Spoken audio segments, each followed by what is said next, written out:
Richard বসে আছে Saint Martin নির্জন সাদা বালির উপর। সমুদ্রের গর্জন তার চারিপাশে এক অদৃশ্য দেয়াল তুলে দিয়েছে।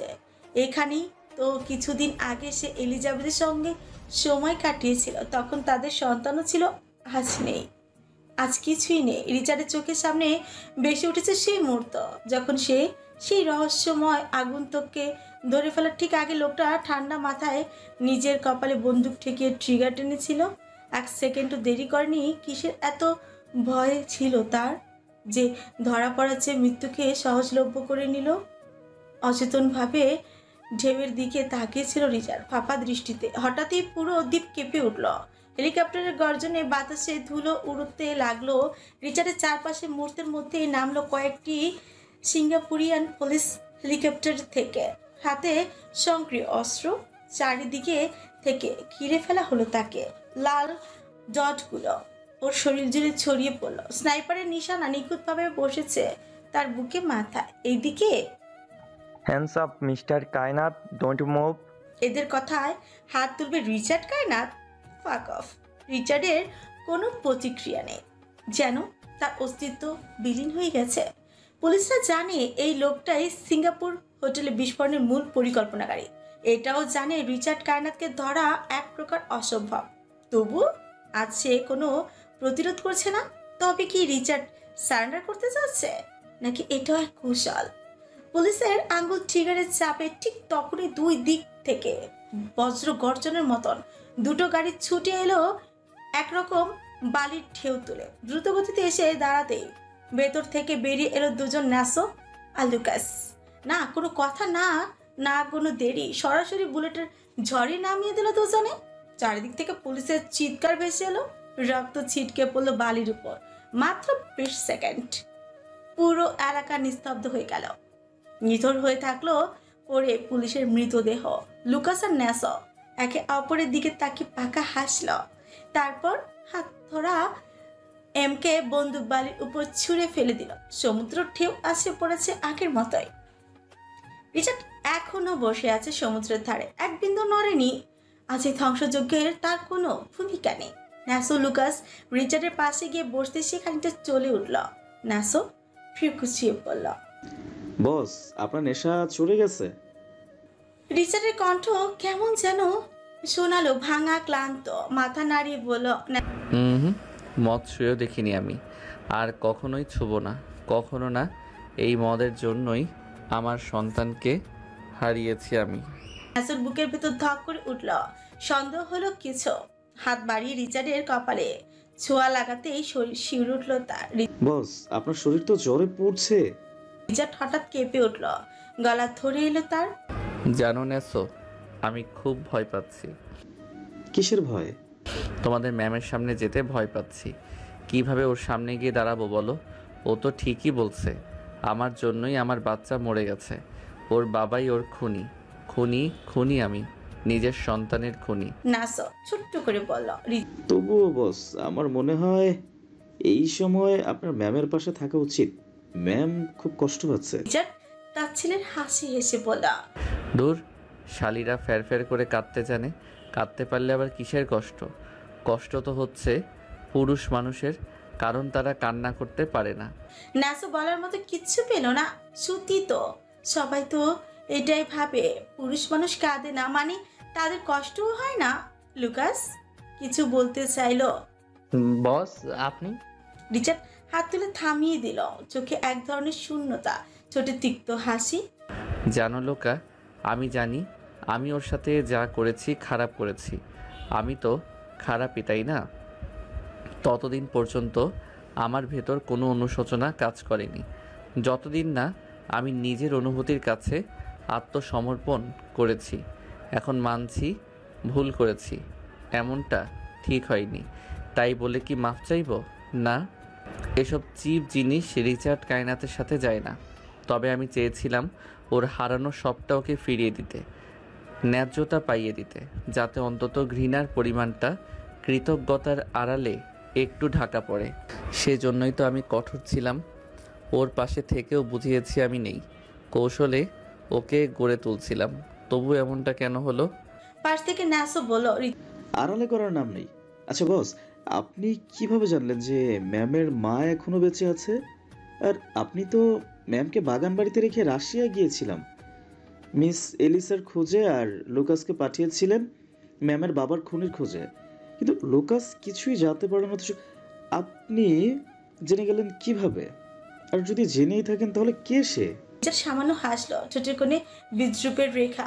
লুকাস একটু কম মাল মশলা লাগিয়েছিল, তাই জানতে পারিনি খুনিকে।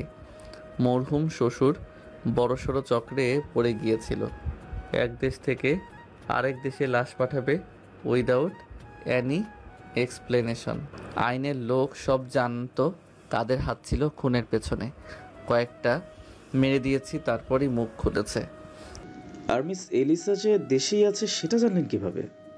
সেদিন মিস এলিশা এয়ারপোর্ট পর্যন্ত পৌঁছেছিল, কিন্তু পরে একটা কলার সাথে আবার নিজে থেকেই গাড়িতে উঠে গিয়েছিল। আনলাকিলি সেই রাস্তাগুলোতে সিসিটিভি ক্যামেরা ছিল না, না হয় এতদিনে কোথায় আছে সেটাও জেনে যেতাম। ন্যাসো বাঁকা হাসলো। বাহ বস, আপনি জিনিয়াস।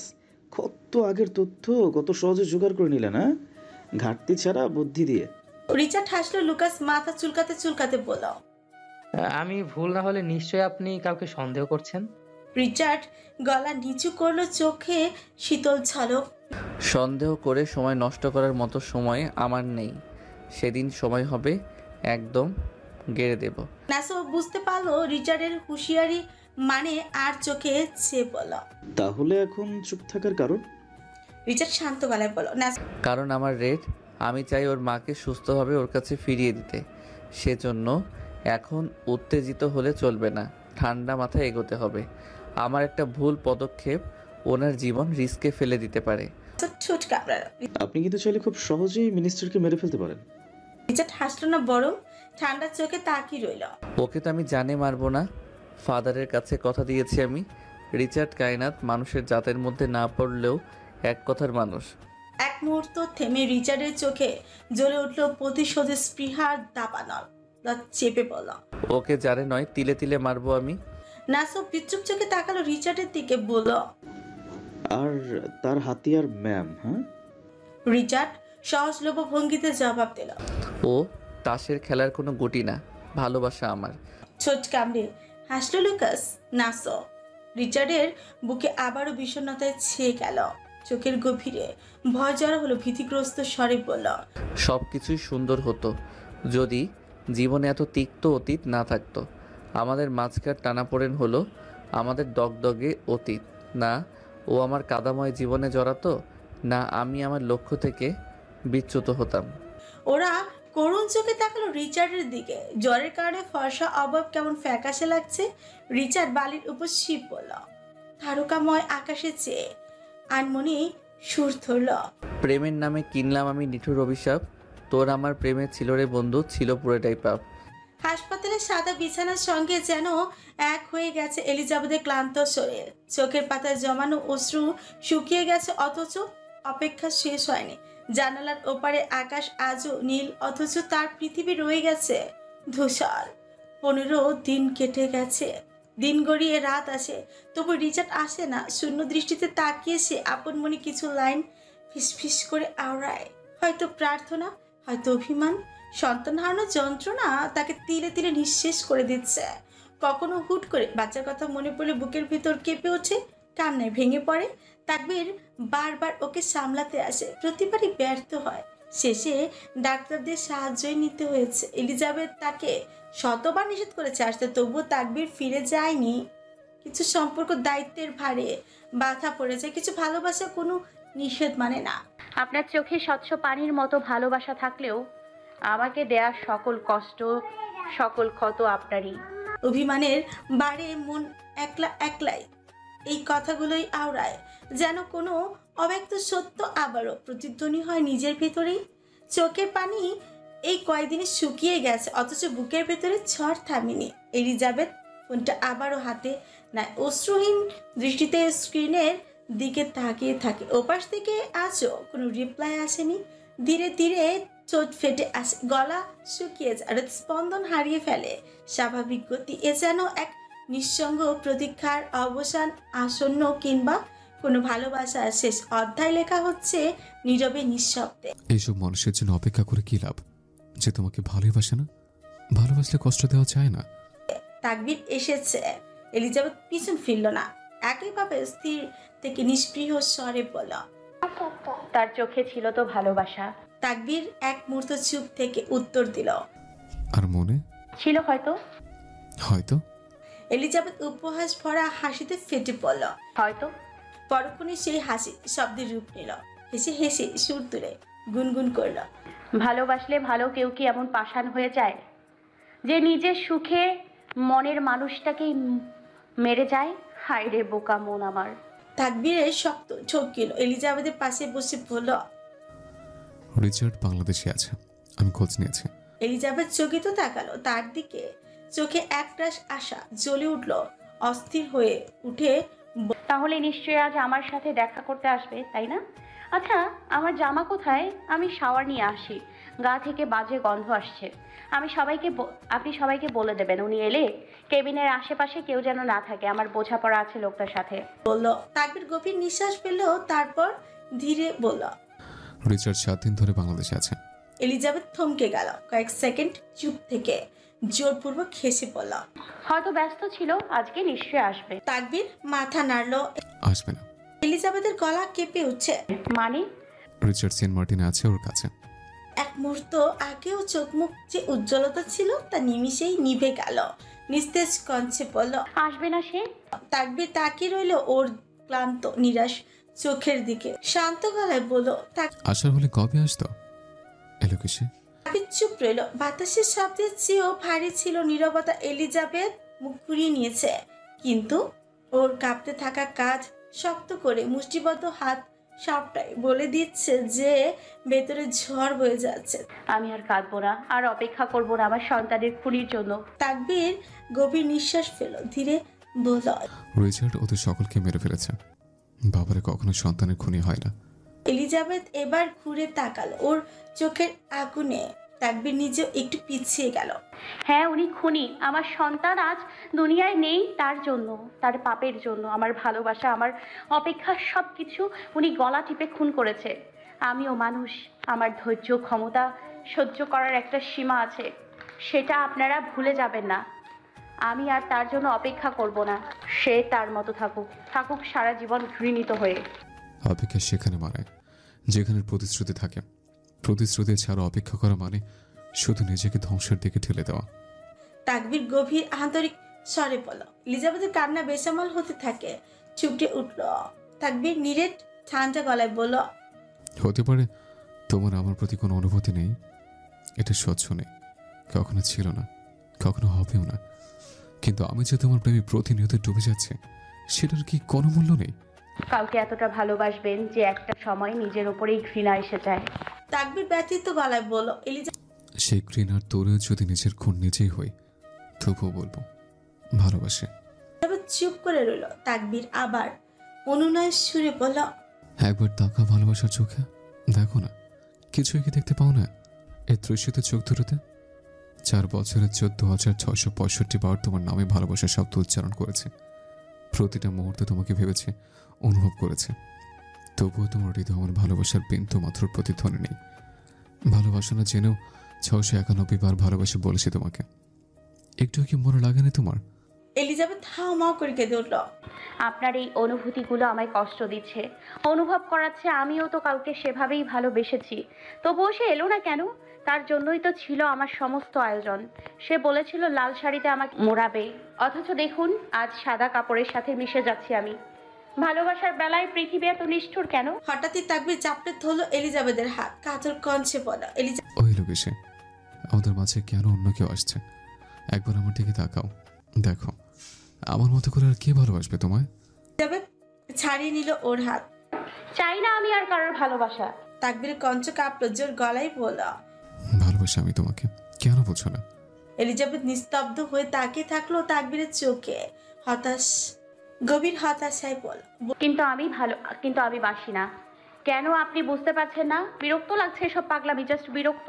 বলেই এক ছটকা মেরে দূরে সরিয়ে দিল তাকবীরকে। তাকবীর হতভম্ব হয়ে রইল। শূন্য দৃষ্টিতে তাকিয়ে এলিজাবেথের মুখের দিকে। বুকের ভেতর কি যেন চূর্ণ বিচূর্ণ হওয়ার শব্দ হলো, যেন সমস্ত স্বপ্ন এক মুহূর্তে ধুলোয় মিশে গেল। সময় থমকে রইল কিছুক্ষণ। ধীরে ধীরে উঠে দাঁড়ালো তাকবীর, কাঠের পুতুলের মতো অন্যমনস্ক ভঙ্গিতে এগিয়ে গেল দরজার দিকে। ঠিক তখনই পেছন থেকে এলিজাবেথের কণ্ঠ ভেসে এলো, বিয়ে করবেন আমায়? তাকবীর থমকে গেল। পায়ের নিচে জমিন যেন সরে গেল এক নিমিষে। নিঃশ্বাস বন্ধ হয়ে এলো। তারপর ধপ করে বসে পড়লো ফ্লোরে। তার চোখে দুটো হঠাৎই ঝলঝল করে উঠল অশ্রুসিক্ত আলোয়। ব্যস্ত রাস্তার বাঁক পেরিয়ে সাপের মতো পেঁচিয়ে ছুটে চলেছে কয়েকটি মার্সিডিজ। পিছনে ফেলে দিয়েছে সব গাড়িকে। দূর আকাশ থেকে দেখলে মনে হয় বিশাল এক অ্যানাকন্ডা শহরের বুক চিরে সাঁতরে যাচ্ছে, অথচ নিচ থেকে তাদের বেগ দেখলে মনে হয় একদল ক্ষুধার্ত হায়না শিকারের সন্ধানে ছাপিয়ে পড়েছে। হযরত শাহজালাল আন্তর্জাতিক বিমানবন্দরের সামনে থামলো তাকবীরের গাড়িটা। দরজা খুলতে এলিজাবেথ এক নিঃশ্বাসে বেরিয়ে এলো শূন্য হাতে। পেছনে তাকবীর নিঃশব্দে ও লাগেজ টেনে আনলো। সময় থমকে আছে, শ্বাস ভারী। এলিজাবেথ রাশিয়া ফিরে যাচ্ছে সব প্রতীক্ষার সমাপ্তি টেনে। ইমিগ্রেশন ডেস্কের সামনে নির্ভার মুখে দাঁড়িয়ে আছে এলিজাবেথ। পাশে তাকবীর এক পা এগিয়ে আবারও পিছু হটে। কাল রাতে সবটুকুই কেবল তার হ্যালুসিনেশন ছিল, সে আটকায়নি ওকে। হয়তো এটাই ভালো, সে চায়নি এলিজাবেথ আবার রিচার্ডের ছায়ায় ঢুকে পড়ুক। হঠাৎই এয়ারপোর্টের প্রাঙ্গণ জুড়ে বইল গরম হাওয়া। অদ্ভুত থমথমে নীরবতা ছড়িয়ে পড়ল। পরপরই কয়েকটা মার্সিডিজ সাই করে এসে সারি সারি করে প্রবেশদ্বারের সামনে দাঁড়ালো। গাড়ির দরজা খুলতে কালো পোশাকধারী গার্ডরা গম্ভীর মুখে ছড়িয়ে পড়লো চারিপাশে। সিকিউরিটি ইনচার্জ দ্রুত হাতে ওয়্যারলেসে কিছু বলল, অথচ তেমন বাধা দেওয়ার সাহস করলো না কেউ। প্রথমে গাড়ি থেকে নামলো নাসো লুকাস। বরাবরের মতন পরনে তার কালো শার্ট, কালো ট্রেঞ্চ কোট, হালকা কাঁধ বাঁকিয়ে ব্যাকডোর খুললো লুকাস। গাড়ির ভেতর থেকে গভীর ভারী পদক্ষেপ বেরিয়ে এলো রিচার্ড। নেমেই ধীর অথচ স্থির এক রাজকীয় গতিতে হাঁটতে লাগলো সে। মুখে কোনো অনুভূতি নেই, ঠোঁট কঠিনভাবে বন্ধ, চোখে সে চিরচেনা অন্ধকার। চারিপাশে কেউ দম নিতে ভুলে গেল যেন। এয়ারপোর্টের গ্লাসের দরজা পেরিয়ে ভেতরে ঢুকলো রিচার্ড। পেছনে ছায়ার মতো অনুসরণ করছে বিশাল দেহ গাটরা। একাধিক পায়ের ভারী ভারী শব্দে এলিজাবেথ পেছন ফিরল। পেছনে ঘুরতে অবলোকন হলো তীক্ষ্ণ চোয়াল, নীল আর নিকশ কালো আক্ষিদয়ের চোখাচোখি হতে এক সেকেন্ডের জন্য স্তব্ধ হয়ে গেল সময়। সামনে দাঁড়িয়ে আছে রিচার্ড, তীক্ষ্ণ চোয়াল, বরফ শীতল চোখ, শ্বাসরুদ্ধকর উপস্থিতি। রিচার্ড গিয়ে দাঁড়ালো এলিজাবেথের মুখোমুখি। শুনে চালো সে, এত সোজা? ঠান্ডা কণ্ঠের ওজন এমনও হতে পারে। সমস্ত গায়ে কেঁপে উঠলো তার কণ্ঠে, শব্দরা দলা পাতলো, অথচ চোখ তৃষ্ণায় ছটফট করছে। লোকটার এমন অবস্থা কেন? কোথায় গেল সেই কঠোর কাঠামো, সেই রাজকীয় উজ্জ্বল? রিচার্ড এলিজাবেথের বিহ্বল চোখে চেয়ে রাজবাড়ির স্বরে বলল, কামন ওয়াইফি, আমাদের এখনো একসাথে সংসার করা বাকি। তুমি কোথাও যাচ্ছ না? পাশ থেকে তাকবীর কিছু বলতে গিয়েছিল, কিন্তু রিচার্ডের কঠিন কণ্ঠ তাকে থামিয়ে দিল। তুই আরেকবার আমার বউয়ের দিকে হাত বাড়াবি, আমি তোর কলিজার দিকে হাত বাড়াবো। খোদার কসম, একটানে ছিঁড়ে আনবো না, একটু একটু করে টেনে ছিঁড়ে আনবো। এলিজাবেথ তখনও একগুঁয়ে দৃষ্টিতে তাকিয়ে রইল রিচার্ডের দিকে। তার চোখে তৃষ্ণা ক্রমশ গাঢ় হচ্ছে। রিচার্ড গভীর দৃষ্টিতে একবার দেখে নিল তার অবাধ্য নারীর আপাত মস্তক। দুকদম এগোতেই তাকবীর সামনে এসে দাঁড়ালো, তবে পরক্ষণই কাঁধের তীব্র এক থাবায় ছিটকে দুকদম পিছিয়ে গেল। স্বামী স্ত্রীর মাঝে আসলে গেড়ে দেব। সুনামির পূর্বাভাস যেন কণ্ঠে ধ্বনিত হলো। এই জন্মে আমাদের বিচ্ছেদ হচ্ছে না মিসেস কায়নাত। এই বলে রিচার্ড এগিয়ে এলো এলিজাবেথের হাত ধরতে যাবে, ঠিক তখনই এক তীব্র চর আছড়ে পড়লো তার চোয়ালে। কিন্তু রিচার্ডের মুখভঙ্গিতে এক বিন্দু পরিবর্তন নেই। ঠান্ডা নির্লিপ্ত ধীরগতিতে গ্রীবা পাকিয়ে তাকালো এলিজাবেথের দিকে। এলিজান। মাত্র দুটো শব্দ, অথচ এলিজাবেথের প্রতিক্রিয়া ছিল আগুনের মতন। তার তপ্ত থুতু এসে ছিটকে পড়লো রিচার্ডের গালে। কাপুরুষ। রিচার্ডের স্থির কাপুরুষ? মুহূর্তেই এলিজাবেথ ফুঁসে উঠল। হ্যাঁ, কাপুরুষ। যে পুরুষ প্রিয়তমার দুঃখে পাশে থাকে না, সে কাপুরুষ। যে পুরুষ দুঃখের মুখোমুখি হতে ভয় পায়, সে কাপুরুষ। রিচার্ডের কণ্ঠে চাপা বিস্ফোরণ। রেড? এলিজাবেথ তর্জনী তুলে কড়া ভাবে বলল। খবরদার, আমাকে এই নামে ডাকবেন না। সে তাকবীরের দিকে একবার তাকালো, তারপর শক্ত হাতে লাগেজ ধরে সামনে এগিয়ে গেল। পাসপোর্ট জমা দিতে গেলে দেখতে পেল অযাচিত কারণে গার্ডের পা কাঁপছে। বিস্মিত হয়ে গার্ডের ভয়াবহ দৃষ্টি অনুসরণ করে পেছনে তাকালো রিচার্ড, ঠোঁটের কোণে এক রহস্যময় পাকা হাসি নিয়ে দাঁড়িয়ে। কোথায় যাচ্ছ ওয়াইফি? পুরো এয়ারপোর্ট তো সিল করা। তাকবীর তীব্র গলায় বলল। মানে সকল যাত্রী তো এখানে? রিচার্ড ঠোঁট কামড়ে হাসলো, ধীর গতিতে খাড়ুচে মটমট শব্দ করল। সেই মুহূর্তে আশেপাশের যাত্রীরা তাদের ব্যাগ ফেলে দিল। তাকবীর আর কিছুই বুঝতে বাকি রইল না। সে নিজেও প্রস্তুতি নিয়ে রেখেছিল। ইশারা করতেই ভিতরে ঢুকে পড়ল একদল আইন শৃঙ্খলা বাহিনীর সদস্য। তবে পরে দৃশ্য হলো আরো ভয়াবহ। যাত্রী বেশে থাকা সকলে অস্ত্র বের করে তাক করলো আইন শৃঙ্খলার বাহিনীর লোকেদের উপর। বড় বড় শটগানের ট্রিগার প্রেসের শব্দে কেঁপে উঠল প্রাঙ্গণ। তাকবীর চিবুক শক্ত হয়ে গেল। এলিজাবেথ হতভম্ব। রিচার্ড ধীর পায়ে এগিয়ে এলো। তাকবীর বাধা দিতে চাইলে তার গার্ডরা মুহূর্তে তাকবীরকে ধরে ফেলল। এলিজাবেথ ছুটে পালাতে চাইল, তার আগে রিচার্ড খপ করে ওর হাত চেপে ধরল। আমাকে ছেড়ে যাওয়ার ক্ষমতা তুমি এখনো অর্জন করনি, মাই ফাকিং ডার্করেট। বলে এক টানে কাঁধে তুলে নিল এলিজাবেথকে। এগিয়ে যেতে যেতে রাজবাড়ি আওয়াজ তুলে বলল। I am no hero who will sacrifice for love, I am the villain who will set the world ablaze if that's what it takes to have you. চারপাশে আইন শৃঙ্খলা রক্ষাকারীর নিঃশব্দ, অসহায়। তাকবীর এলিজাবেথ সমান তালে চেঁচাচ্ছে, ছুটে পালানোর চেষ্টা করছে, কিন্তু চারপাশে যে রিচার্ডের তৈরি খাঁচা, তা এত সহজে ভাঙার নয়। এলিজাবেথ চেঁচাচ্ছে, কণ্ঠস্বরে জেদ আর ক্ষোভের ছাঁচ।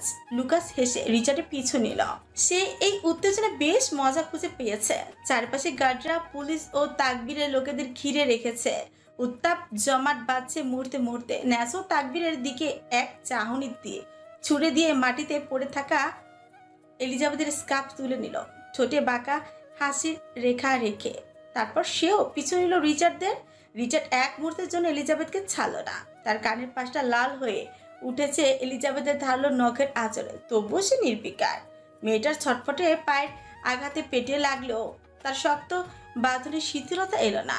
গাড়ির কাছে পৌঁছতে ফ্রন্ট ডোর খুলে দেওয়া হলো। রিচার্ড নিঃশব্দে এলিজাবেথকে ভেতরে বসিয়ে সিট বেল্টের ভেতরে তার হাত সহ আটকে দিল, যেন পালাবার পথ একেবারে রুদ্ধ। নিজেও ড্রাইভিং সিটে বসতে যাওয়ার আগে ঠিক ওপাশ থেকে এলিজাবেথের স্কার্ফ তার দিকে ছুড়ে দিল ন্যাসা। রিচার্ড নিখুঁত ভঙ্গিতে সেটি ধরে নিয়ে ভেতরেই বসল, আর পেছনের সিটে ঠাঁই নিল ন্যাসা ও লুকাস। গাড়ির দরজা বন্ধ হতেই যেন আরো গাঢ় হয়ে উঠল পরিস্থিতির রহস্যময়তা। এলিজাবেথ গালি দিয়ে ভরিয়ে দিচ্ছে। ওদের গাড়িতে উঠতে দেখে রিচার্ডের কপালে ভাঁজ পড়ে। গভীর প্রশ্ন ছিল, হোয়াইট রাবিশ, কোথায় যাচ্ছ তোমরা? লুকাস শিশুসুলভ ভঙ্গিতে মুখ বানিয়ে বলল। বস, আমরা তো বয়যাত্রী। এলিজাবেথের চোখে আগুন জ্বলে উঠল, কড়া স্বরে বলল। বরযাত্রী মানে কি? লুকাস হাসতে হাসতে বলল। হ্যাঁ, আমরা তো পাত্রপক্ষ। আজ আপনার আর স্যারের বিয়ে হচ্ছে। এ মা, এখনো জানেন না? ওদিকে বাসর ঘর নাকি সাজানো শেষ। এলিজাবেথের ধৈর্য তখন তলানিতে তীব্র গর্জনে বলে উঠল। রিচার্ড সামনের সিট থেকে গভীর অথচ দৃঢ় কণ্ঠে নির্দেশ দিল, get out from the fucking car. কিন্তু বস, কোনো কিন্তু নয়, নামও বলছি। নাসো ঠোঁট পাকিয়ে কুটির হাসি হাসল। বাহ, বিয়ের আগেই প্রাইভেসি চাইছেন। রিচার্ড ন্যাসোর কথায় এক ঝলক এলিজাবেথের দিকে তাকিয়ে সিট বেল্ট বাঁধতে বাঁধতে বলল, গাড়িতেই বাসর সেরে ফেলার মতো এতটা অধৈর্য নই রিচার্ড কায়নাত। আমি শিকারের মতো ধরি ধীর স্থিরভাবে, আর ধ্বংসের শেষ প্রান্তে নিয়ে গিয়ে তবেই ছাড়ি। নাসো মনে মনে তবা কাটল। কাকে কি জিজ্ঞেস করে সে? নিঃশব্দে ওরা নেমে গেল গাড়ি থেকে। এলিজাবেথের চোখে যেন বিদ্যুৎ ছলছে উঠল, গলায় রাগে কাঁপুনি। আর একটা বাজে কথা বললে মেরে ফেলবো আপনাকে। রিচার্ড হঠাৎই ঝুঁকে পড়ে ওর রক্তিম ঠোঁটে ছোট একটা চুমু এঁকে দিল। কবুল বউ, বাকি দুটো কাজের সামনে বসে বলবো। লেটস গো ওয়াইফি, আমি নিয়ন্ত্রণ হারাতে বসেছি। আপনি একটা জানোয়ার। রিচার্ড চোখ টিপে হাসল। রাতে আরো হব, নিতে পারবে তো? Richard Kainat, I will kill you. গাড়ি স্টার্ট দিয়ে রিচার্ড মজার কণ্ঠে গাইতে লাগলো। Before I die I am tryna fuck you baby hopefully we have no babies. আপনি আপনি এলিজাবেথ চিবিয়ে চিবিয়ে কিছু বলতেই যাচ্ছিল, তার আগেই রিচার্ড গাড়ি থামিয়ে সিট বেল্ট খুলে ছাট করে ওকে চাপড়ে ধরলো। হতভম্ব এলিজাবেথের মাথা গিয়ে ঠেকলো শক্ত পুরুষালী বুকে। অস্বাভাবিকভাবে রিচার্ডের বুকের ভেতর কম্পন হচ্ছে। এলিজাবেথ মুহূর্তের মধ্যেই মনে স্তব্ধই হয়ে গেল। অনুভব করতে পারছিস এলিজান? কি? ভিতরের অস্থিরতা এমন করিস না এলিজান, সহ্য হয় না। কেন? তুই আমার কাছ থেকে হারাতে পারিস না। কেন? কারণ তুই আমার। আমি ঘৃণা করি আপনাকে। আমি জানি। তাও কেন ঘৃণার পাত্র হতে চাচ্ছেন? অপাত্রে সুপাত্র ঢালতে নেই, কিন্তু তুই তো ফেঁসে যাসনি। আমাকে ফাঁসিয়ে দিয়েছিস এলিজান। আমার কাছ থেকে তোর মুক্তি নেই এই জনমে। কোনো সুযোগই দিল না রিচার্ড। হঠাৎই সিট বেল্ট খুলে ওকে টেনে নিজের কোলের উপর বসিয়ে নিল। শক্ত হাতে ওর পিঠ চেপে ধরে গালের উপর আঁচড়ে থাকা লাল চুলগুলি সরিয়ে গভীর চোখে তাকালো, কণ্ঠে অন্ধকারের গর্জন। তোমার চোখে আমার প্রতিশোধ, তোমার বুকে আমার প্রতি ঘৃণা, আমার কাঁধ তোমার অশান্তি, আমার হাসি তোমার সুখ, তোমার অস্ত্র আমি বরবাদ, তোমার ভালোবাসা আমি যোগ্য নই। এলিজাবেথের শ্বাস আটকে নিভু কণ্ঠে বলল, তাহলে কেন জোর করে রাখতে চাচ্ছেন আমাকে? ওকে আরো শক্ত করে নিজের সাথে মিশিয়ে নিল রিচার্ড। থাকতে পারবো না তাই? রিচার্ড কায়নাত পারে না এমন কিছু আছে? রিচার্ডের ঠোঁট বাঁকা হলো, কণ্ঠে ভয়ঙ্কর কোমলতা, লাল চুলের ফাঁসে ফাঁসে অদলের ছোঁয়া এঁকে দিয়ে বলতে থাকলো, হুম, এমন কিছুই নেই। রিচার্ড কায়নাত সব পারে, শুধু পারে না তার এলিজানের ভাগ কাউকে দিতে, পারে না এই আল্লাহর বান্দিকে ভুলতে, পারে না এই ছলনা ময়ের দিকে তাকানো চোখগুলো না উপরে ফেলে থাকতে, পারে না তার রেডকে কল্পনায় না রেখে ঘুমাতে, পারে না এই অবাধ্য নারীকে না ভেবে থাকতে। রিচার্ড কায়নাত অনেক কিছুই পারে না এই নারীর ক্ষেত্রে। শীতের বৃষ্টির মতোই অপ্রত্যাশিত কাণ্ড করে বসলো এলিজাবেথ। নিজের দুই হাঁটু রিচার্ডের দুই উরুর মাঝে রেখে ঝুঁকে পড়ল ওর উপর, হাত চেপে রাখলো বুকের বাঁ পাশে। তবে এই এলিজাবেথ এখন অনেক কিছুই পারে, জানেন? রিচার্ড বাঁকা হাসলো, ওর উদ্দেশ্য বুঝতে পেরে গা এলিয়ে দিল ও সিটে, শরীর ছেড়ে দিল পুরোপুরি, সঙ্গে শার্টের একটা বোতামও খুলে দিল নিজেই। চোখে খেলা করছে আলিঙ্গনের সুবাস, ঘন হতে থাকে নিঃশ্বাস। রিচার্ড ঠোক গিলতে অ্যাডমস অ্যাপেল স্পষ্ট হলো, পৌরশালী উত্তরণ জলজল করে উঠল। এইটুকু দৃশ্যে এলিজাবেথের নিঃশ্বাস ভারী হয়ে উঠল, শুষ্ক গলায় ছোপ গিল, অথচ আঁচ টলল না। ইচ্ছাকৃতভাবে নিজের হাঁটু ঠেকালো রিচার্ডের স্পর্শকাতর স্থানে, কণ্ঠে হিসিসের ছাঁচ। এই এলিজান এখন কারোর জানও নিতে পারবে। সন্তান হারিয়ে সে এতটাই নিঃস্ব যে এখন আর মৃত্যুকে ভয় পায় না। এই আল্লাহর বান্দি এখন পারবে ভালোবাসা ভুলে গিয়ে প্রতিশোধ নিতে। এই ছলনাময়ী এখন পারবে তার প্রিয় মানুষটার জন্য না কেঁদে থাকতে। এই রেড পারবে কল্পনার কাল্পনিক চিত্রকে ভালো না বেসে। এই অবাধ্য নারী এখন আরো অবাধ্য হবে, সব পারবে এই সন্তান হারানো মা। রিচার্ড কোনো প্রতিক্রিয়া দেখালো না, চোখে অদ্ভুত শীতলতা অনরভাবে চেয়ে আছে এলিজাবেথের মুখ হয়ে হবে, দৃষ্টিতে বহু বছরের তৃষ্ণা। হঠাৎই ওর উঁচু হয়ে থাকা শরীর কোমরের চাপ প্রয়োগের মাধ্যমে নিজের সাথে মিশিয়ে নিল। চুল পরিমাণ জায়গা থাকলো না তাদের মাঝে। রিচার্ড আলতো করে হাত ছুঁয়ে দিল এলিজাবেথের গালে, চোখে গাঢ় গভীরতা, কণ্ঠে নির্ধারণ স্বর। তোমাকে চাই ঝলসানো রাতের এ পোড়া বরাতে, তুমি আমার অন্ধকার আর রোশনাই, কার্নিশে আলতা মাখানো দিনের আর ঢলে পড়ে রাতে, তারপরে রাত্রি জাগানো, বাকিটা তোমারই তো হাতে। তোমাকে চাই। এলিজাবেথ মুহূর্তের জন্য স্তব্ধ হয়ে রইল। রিচার্ডের কণ্ঠ এতটা সুরেলা হতে পারে, এটা কি কল্পনাও করা গিয়েছিল? সে ওঠার চেষ্টা করতে রিচার্ড আরো শক্ত করে চেপে তোলো, নিজের সাথে আরো মিশিয়ে নিল। হঠাৎ পাশে চোখ যেতে দেখতে পেল এক মেয়ে পাশের গাড়ি থেকে হাঁ করে তাকিয়ে আছে ওদের দিকে। ভেতর থেকে এই মুহূর্তটা যতটা স্বাভাবিক, বাইরে থেকে দেখলে নিঃসন্দেহে ভয়ঙ্কর অন্তরঙ্গ লাগছে। রিচার্ডের মেজাজ এক নিমিষে চলে গেল, চোখ রাঙিয়ে মেয়েটার দিকে ছাপিয়ে পড়ল কঞ্চা। ইউ ফাকিং বিচ, বউ কোলে দেখতে পাচ্ছিস না? মেয়েটা থতমত খেয়ে গেল, মুহূর্তে গাড়ি নিয়ে স্থান ত্যাগ করলো। এলিজাবেথ কিছু বলতে যাবে, তার আগেই রিচার্ডের চোখ পড়ল মিররের পেছন থেকে ডজনখানিক গাড়ি ধেয়ে আসছে। হেডলাইটের তীব্র আলো শীতল আলামের মতো ছলছে উঠল মস্তিষ্কে। বিপদের সংকট বুঝে রিচার্ড এক ঝটকায় এলিজাবেথকে সিটে বসিয়ে ওর স্কার্ফ দিয়ে হাত বেঁধে দ্রুত সিট বেল্ট পরিয়ে দিল। তারপর এক মুহূর্ত নষ্ট না করে গাড়ির গতিবেগ বাড়িয়ে দিল। বিস্ময়ের চূড়ান্ত পর্যায়ে এলিজাবেথ চিৎকার করল, আপনি পাগল।